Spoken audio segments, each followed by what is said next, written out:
벽창호라는 말이 있습니다. 평안북도에 이 벽동 창성이라는 지방에서 나는 소에서 유래한 말이라고 합니다. 벽창우였는데 아주 고집이 세고 그리고 힘이 세고 덩치가 큰 소를 이 벽창우라고 불렀는데 그것이 이제 벽창호로 바뀌었다고 합니다. 사람들이 고집이 세고 말을 안 듣는 사람들, 고집불통인 사람을 벽창호라고 부릅니다. 이 시대에도 기독교인들 가운데 그러한 유형의 사람들이 많이 있습니다. 진리를 공유하고 있지만은 자기가 갖고 있는 기준, 또 올바른 교훈을 일러줘도 자기가 터득한 지식들을 바꾸지를 않습니다. 잘못된 것을 말하여도 그것을 받아들이려고 하지 않습니다. 예수님 당시에도 유대인들은 아주 우리가 지금 말하는 그 벽창호 같은 믿음을 가지고 있었습니다. 구약 질서에서 하나님을 율법을 통해서 찾아가려고 노력했던 사람들입니다. 율법은 죄를 알게 할 뿐이고 행위로 구원받을 수 없는 것, 그 진리를 예수님은 선포하시면서 천국의 도래를 알리셨지만 그들은 천국에 들어올 생각을 하지 않았습니다. 오히려 예수님의 말씀을 듣고 예수님이 행하시는 모든 그 권능과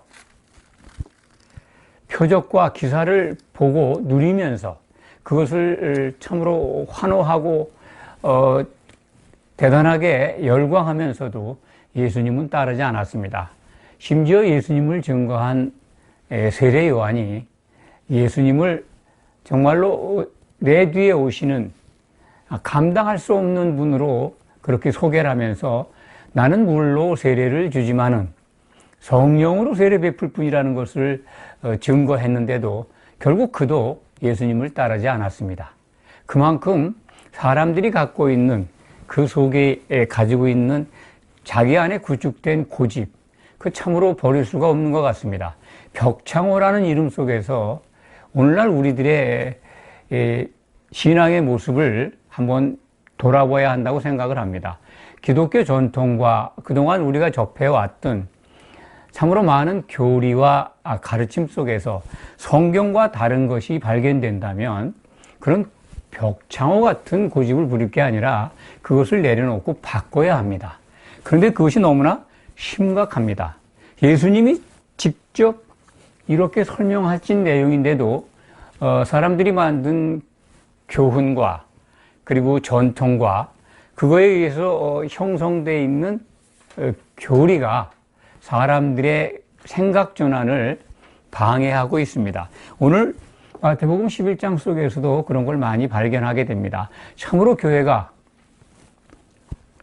예수님의 말씀을 정말 무시하고 있다 하는 것을 발견하게 됩니다. 예수님은 세례 요한의 제자들이 자기를 찾아왔을 때 세례 요한이 보냈죠. 옥중에서. 옥에 갇혔으니까 여러 가지 생각이 있을 수 있습니다. 세례 요한은 자기 자신이 예수님을 성령으로 세례 베풀 뿐이라는 것을 증거했습니다. 그런데 옥에 갇혀 있는 동안 그것을 기억하지 못하는 것 같습니다. 요즘 의학적 기준으로 보면 치매 상태가 아닌가 할 정도로 의심을 갖게 합니다. 제자들을 통해서 예수님께 가서 오실 그이가 당신이 오니까 3절에 마태복음 11장 3절에 기록이 되어 있죠. 우리가 다른 일을 기다리오리까. 자기 자신이 정말 하나님의 아들 성령으로 세례 베풀 뿐이라는 걸 증거했는데도 그것을 기억하지 못하고 예수님을 의심하고 있습니다. 세례 요한은 사람들에게 내가 물로 세례를 베푸는 것은 바로 그 성령으로 세례 베풀 뿐인 것을 이스라엘에게 드러내기 위해서 물세례를 베푸는 것이다 라고까지 증거한 바가 있습니다. 물세례의 목표까지 설명을 하면서 자기가 하나님이 예비하신 분, 그분 앞서서 내가 외치는 자의 소리로 온 사람이다라고 스스로 말했는데 그것을 잊어버린 것 같습니다. 그러니까 그런 상태에서 세례 요한이 보낸 제자들에게 예수님이 이렇게 말씀하십니다. 4절 이하죠.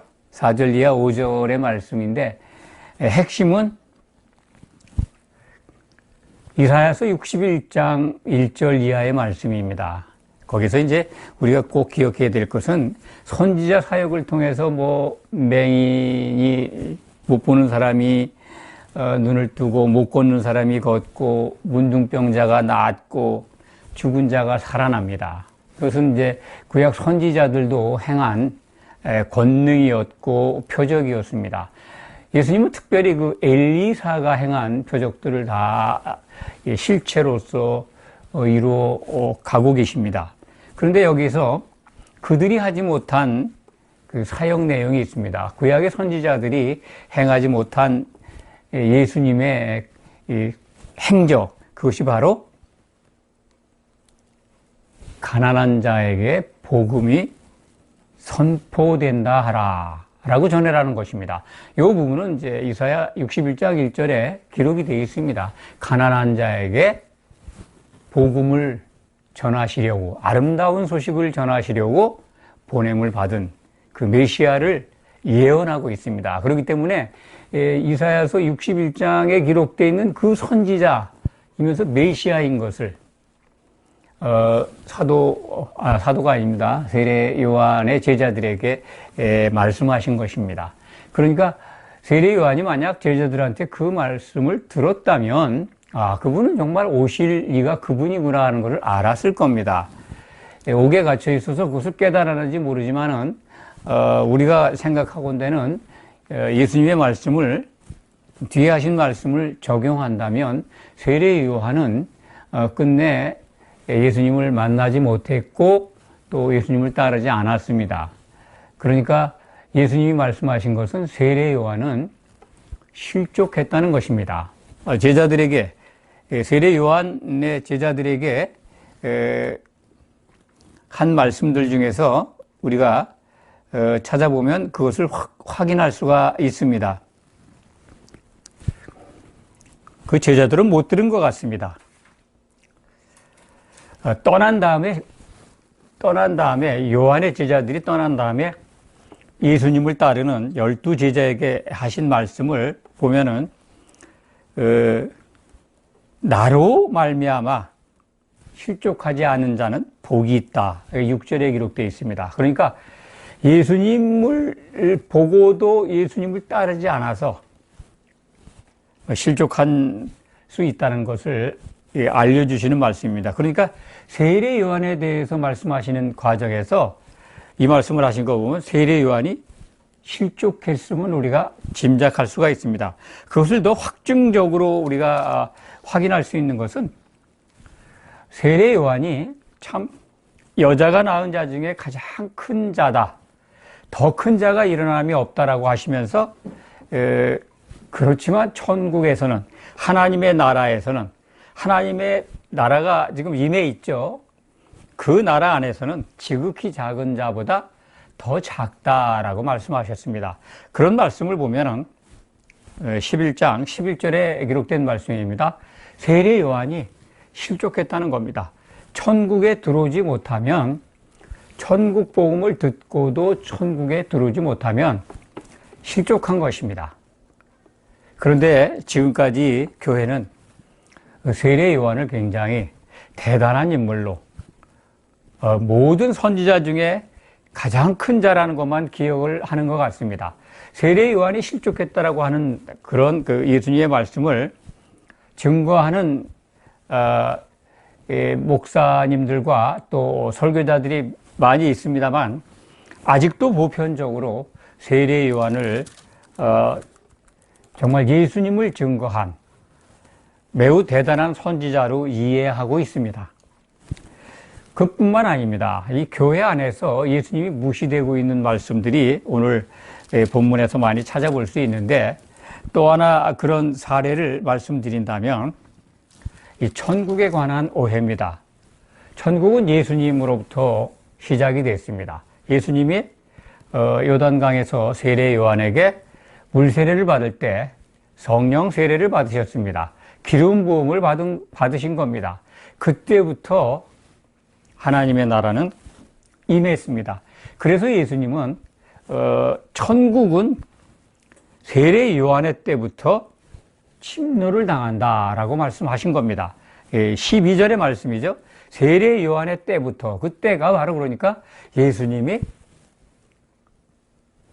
성령 세례를 받은 그때입니다. 세례 요한이 물 세례를 주고 있었는데 그 목적은 세례 요한에게 물 세례를 받으러 온 사람 중에 어떤 사람이 올 것인데 그때 물 세례를 줄 때 성령이 그 위에 비둘기같이 내리는 것을 보거든 그가 바로 성령으로 세례 베풀 뿐이라는 것을 알라 하는 아마 그 하나님의 음성을, 가르침을 세례 요한은 미리 받고 있었던 것 같습니다. 그게 응했습니다.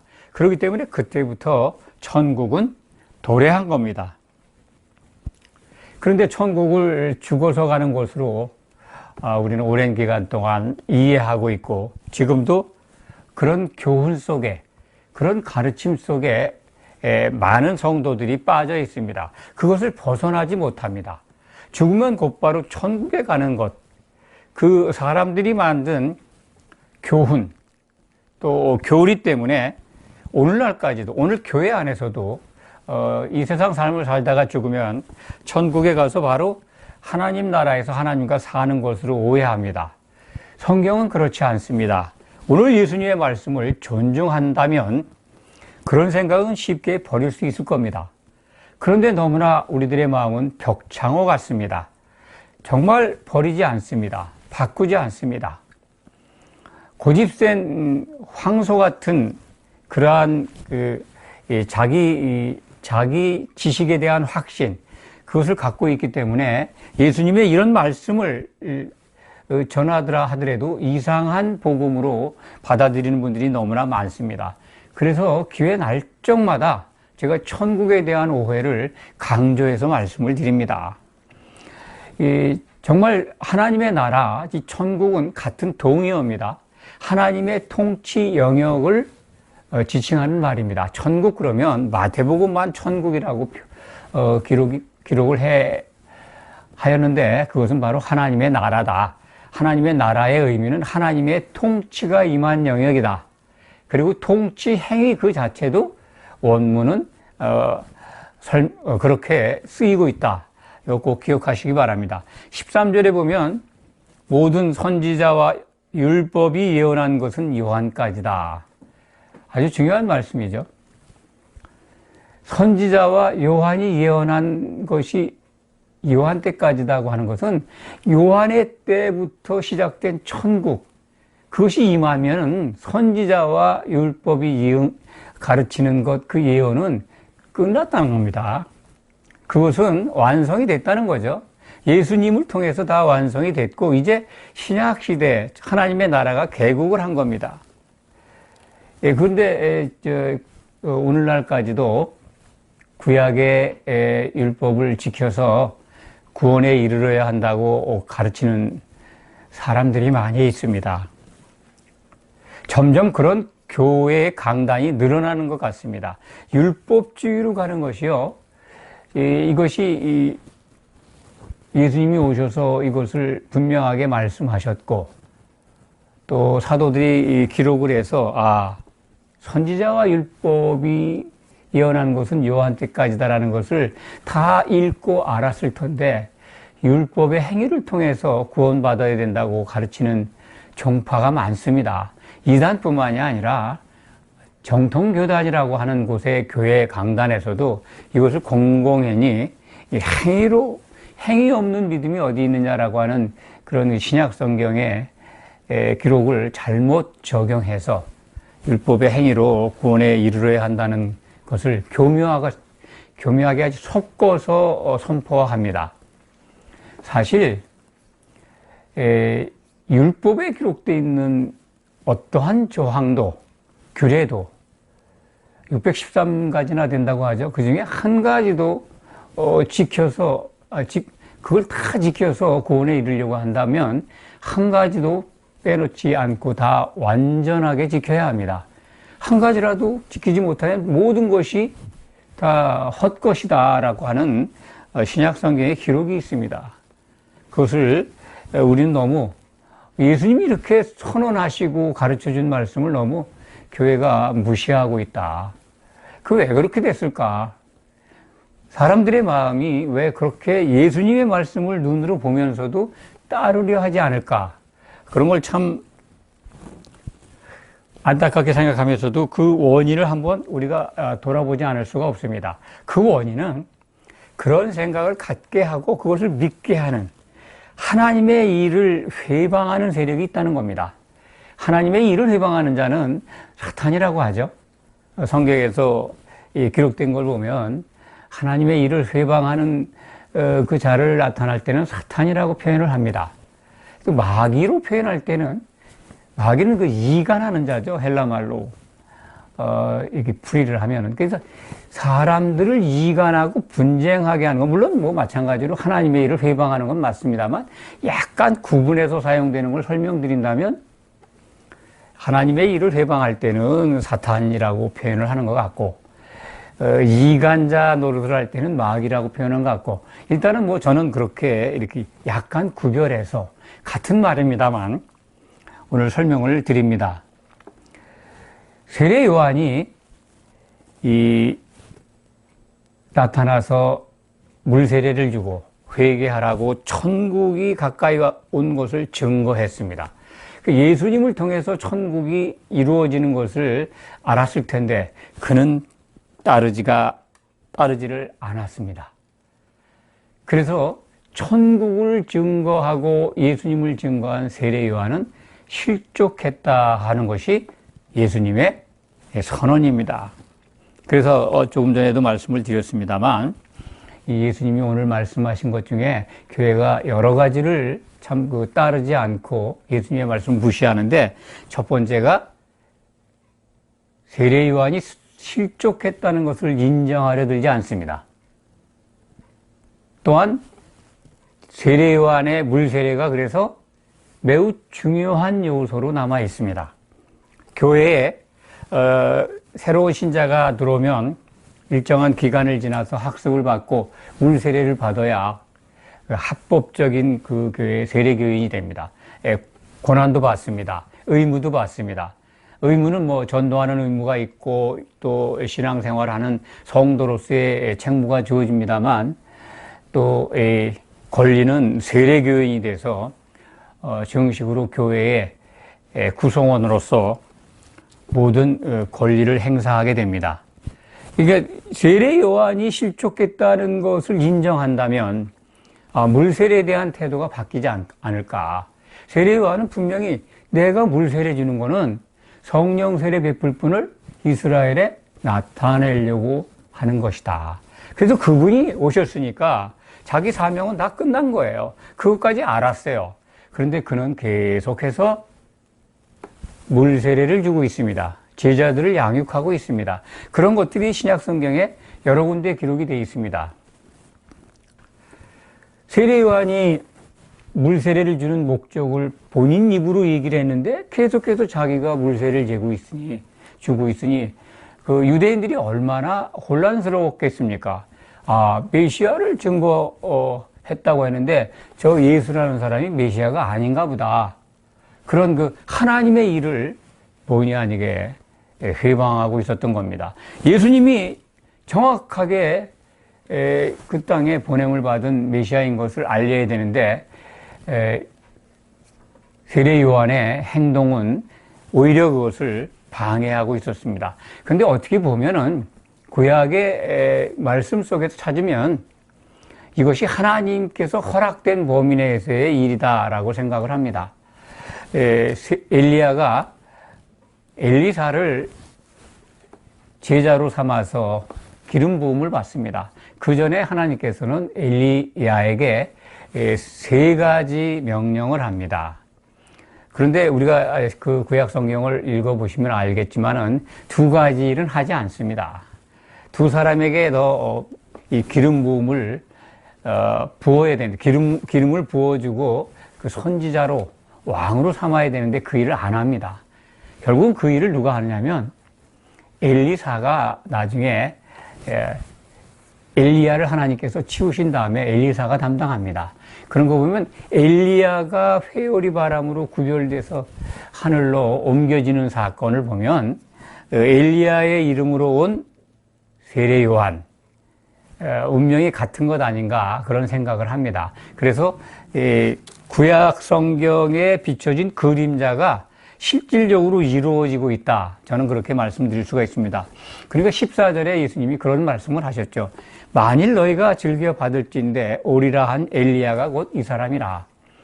선지자의 대명사라고 엘리야를 다들 지칭합니다만 이 엘리사를 등장시켰던 엘리야. 그래서 세례 요한이 이 땅에 오셔서 엘리사의 그림자였던 엘리사의 실체인 예수님을 이스라엘에 드러낸 것입니다. 성경이 이렇게 정확하게 우리에게 그 의미를 확인시켜 줍니다. 오늘 말씀 속에서 가장 중요한 부분이 16절 이하입니다. 16절에서 19절 사이에 기록되어 있는 말씀인데 귀를 막고 있고 듣지 않고 있고 벽창호 같은 유대인들을 예수님께서 지적하시고 그들의 못된 것, 잘못된 것을 이렇게 제자들에게 일러주시는 말씀입니다. 이 세대의 사람들, 그 당시에 유대 사람들이죠. 유대인들을 갖다가 무엇으로 비교할까? 무엇으로 말을 할까? 하시면서 이 어린아이들이 장터에서 놀고 있는데 막 피리를 불어도 반응이 없고 춤을 춰도 반응이 없다라는 그런 예를 들어서 설명을 합니다. 어린아이들은 어떤 놀이를 할 때 피리를 불면 춤을 추고 또 울기도 하고 그런 어떤 놀이 게임이 있었다고 생각이 됩니다. 그러면 다 반응을 하고 같이 어울렸던 그런 그 당시에 풍습이 있었다고 봅니다. 그런데 반응이 없는 거예요. 그러니까 장터에서 놀고 있는 어린아이와 같이 이렇게 놀이를 하는데 반응이 없는 아이들을 지칭해서 하는 말을 비유로 설명하신 겁니다. 그 당시 유대인들이 예수님이 오셔서 천국 개국을 알렸고 많은 그들이 춤을 추고 환영해야 될 만큼 정말 놀라운 표적들을 행했는데 반응이 없어요. 진짜 완전히 소가 닭 쳐다보듯이 무덤덤하게 환호는 하지만 예수님을 따라가지를 않습니다. 결국 그들이 예수님을 배척을 하고 핍박을 하고 십자가에 못을 박게 하죠. 그래 참 그 시대의 유대인들의 모습이나 오늘날 교회 안에 들어와 있는 이 성도들의 일부 모습이 흡사하다라는 말씀을 드리고 싶습니다. 정말 유대인들은 예수님을 반응하기커녕 결국은 이제 핍박해서 십자가에 못 박으라고 아우성을 쳤고 그것이 이루어졌습니다. 그런데 이 시대의 교회 안에 믿는다고 하는 사람들은 이 예수님이 분명히 이 진리를 그리고 참 여러 가지 우리가 지금 오해하고 있는 것들을 분명히 선포하셨는데도 아직까지 그 생각을 성경을 통해서 바꾸지 않고 있습니다. 참 놀라운 옹고집입니다. 쇠고집입니다. 물론 그렇게 역사하는 아주 나쁜 세력이 하나님의 일을 회방하는 마귀의 세력이 작용하기 때문에 그렇다고 봅니다. 그런데 그들은 전혀 그렇게 생각 안 합니다. 왜냐하면 교회에 들어와 있기 때문에. 교회의 성도이면서 절대로 자기들은 하나님을 잘 믿고 있다라고 확신하고 있습니다. 유대인들도 그랬습니다. 율법을 누구보다도 잘 지키는 그들, 그걸 통해서 하나님을 잘 믿고 섬긴다고 하는 그들, 정작 하나님이 보내신 메시아는 알아보지 못했습니다. 또 많은 능력을 행하고 권능을 행해도 예수님을 따르지 않았습니다. 오히려 그들 요한과 세례 요한과 예수님을 얼마나 참 노골적으로 비난하는지 한번 보겠습니다. 18절 한번 보십시오. 요한이 와서 먹지도 않고 마시지도 아니하며 그들이 말하기를 귀신이 들렸다 하더니, 세례 요한은 그냥 메뚜기와 석청만 먹었다래죠. 과거의 선지자들의 어떤 식생활 모습이었던 것 같습니다. 그런데 그러니까 그걸 귀신 들렸다 이거예요. 마귀가 보낸 사람이다라고 하더니, 인자는 와서 먹고 마시며 말하기를 보라, 먹기를 탐하고 포도주를 즐기는 사람이요 세리와 죄인의 친구로다. 죄인의 친구라는 거예요. 그 죄인의 친구가 그걸 뭡니까? 마귀의 자식들 아니겠습니까? 마귀 자식들과 친구로 사니 마귀가 보낸 사람이라는 거죠. 똑같이. 그렇게 모욕적으로 예수님을 저주에 가까운 말로 비난했던 겁니다. 근데 오늘날 우리들의 모습, 교회 안에서 예수님의 말씀을 무시하고 있는 것, 어떤 걸까요? 저는 이 당시에 유대인들이 보인 태도와 비슷하다고 봅니다. 예수님을 향해서 주여 주여 하면서 그분의 말씀을 정말 신뢰하지 않고 사람이 만든 교리나 교훈을 더 따르는 것, 그거보다 더 예수님을 무시하는 게 어디 있습니까? 유대인들이 예수님을 정말 인정하지 않고 죄인의 친구라고 치부했듯이 교회에 들어와서 주여 주여 하면서 하나님을 바라보면서 예수님의 말씀을 따르지 않고 부인한다면 뭐가 다르겠습니까? 똑같은 거죠. 에스겔서 33장 보면은 파수꾼의 사명을 일러주는 말씀이 나옵니다. 에스겔에게 하나님이 명령하시는 거죠. 파수꾼의 사명을 다 해라. 정말 보초를 잘 쓰고 있어서 외부에 적이 쳐들어올 때 지체 말고 경고의 나팔을 불라. 그런 말씀이 기록되어 있습니다. 이 시대에 정말 우리 목사님들이 또는 복음을 선포하는 그 설교자들이, 선교사들이 예수님의 말씀을 올바로 듣고 그것을 보고 주목해서 소화해서 그대로 기록된 말씀대로 선포해야 합니다.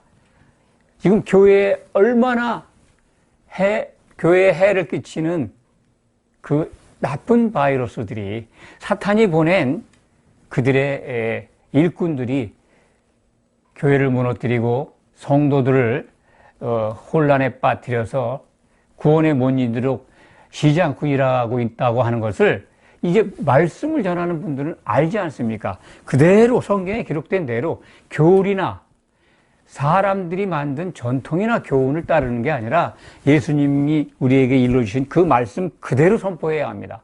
그래야 그렇게 가르쳐 줘야 합니다. 그것은 바로 파수꾼의 사명이고, 정말 벽창호 같은 사람들이, 짐승 같은 사람들이 교회에 다 가득하다 하더라도 그들을 향해서 파수꾼의 나팔을 불어야 합니다. 때가 이르렀습니다. 그것을 지체하면 안 됩니다. 저는 그래서 오늘도 그 나팔을 불고 있습니다. 적어도 그 가운데는 귀가 뚫려서 들을 귀를 가진 성도가 있을 거라고 확신하기 때문에 그렇습니다. 우리는 그러한 소망을 가지고 지금도 주님이 주신 말씀을 선포하고 있는 것입니다. 기도하겠습니다.